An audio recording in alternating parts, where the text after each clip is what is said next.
This department has actually activated the faculty of engineering and technology, which is a dormant faculty for quite some time, and I hope in future there will be more departments added to this faculty.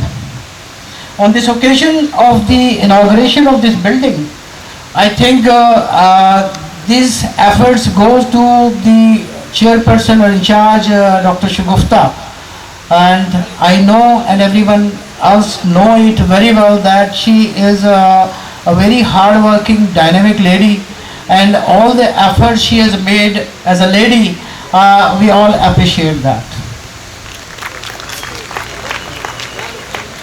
I won't take much time, but I would like to thank all the guests, ladies and gentlemen, for coming here and sharing these happy moments with the students of this department and the faculty members.